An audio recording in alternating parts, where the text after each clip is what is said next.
mais sofisticado do que qualquer outra coisa. E quando ele fala isso, ele fala que ele está falando para a igreja, ele não está falando para uma. Ele não está falando para um povo que está indo para um bordel, está indo para um casino, não.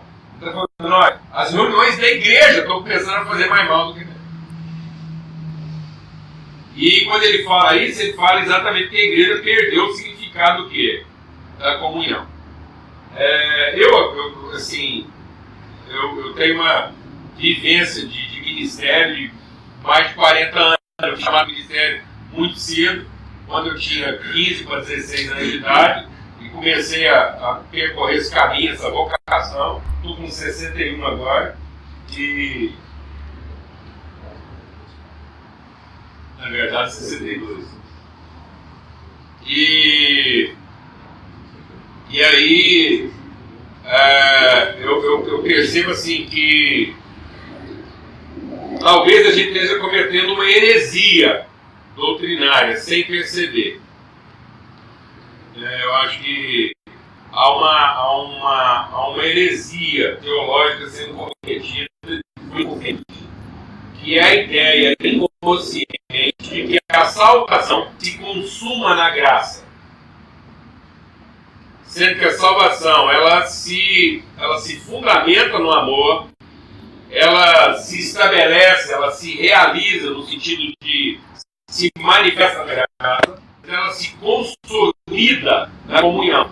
Então a salvação é para a comunhão. Então o processo da salvação ele vai se consolidar na comunhão do Espírito. E ele está fundamentado na graça, mas ele está consolidado, no sentido de consumado, na comunhão. Então uma graça que não aponta para a comunhão não é graça. Uma graça que aponta para a própria salvação não é graça. Então a graça não é para salvar o indivíduo. A graça é para salvar a comunhão. Então se a graça não salvar as relações, ela não é graça. Então a graça não é salvadora e garantidora da salvação do indivíduo. A graça é garantidora da salvação das relações. Então a graça nunca salva um, ela salva 2 ou 3. Amém? Então se eu olhar em volta de mim e não conseguir identificar mais 1 ou 2, então provavelmente eu não estou salvo. Porque a certeza da minha salvação não é a garantia de que eu estou sendo. A certeza da minha salvação é que eu consigo perceber mais alguém salvo além de mim. Amém? Amém? Porque aquele que se salvar, aquele que... Então a graça não é garantidora do indivíduo, a graça é garantidora da comunhão. A graça é a garantia de que nós vamos viver em comunhão. Então a graça não é para formar um coletivo de eu. A graça é para formar uma comunidade de irmãos. Se a graça não está formando uma comunidade de irmãos, ela está formando um coletivo de eu. E coletivo de eu não é igreja. É reunião. Por isso que Deus abomina a reunião. Por isso que eu posso ter uma reunião que está fazendo mais mal do que bem. Porque é uma reunião que ainda é um coletivo de eu, mas não é uma comunidade de irmãos. Amém? Então a igreja não é uma reunião coletiva de eu. A igreja é a família de Deus, é a comunidade de irmãos. Então se a graça não me leva para a comunhão, não é a graça. Amém? Então, por isso que assim, a gente tem sentido muito desejo de compartilhar sobre a mesa. Por quê? Porque Deus, quando quis salvar o povo, Ele não marcou um luto, Ele marcou um jantar.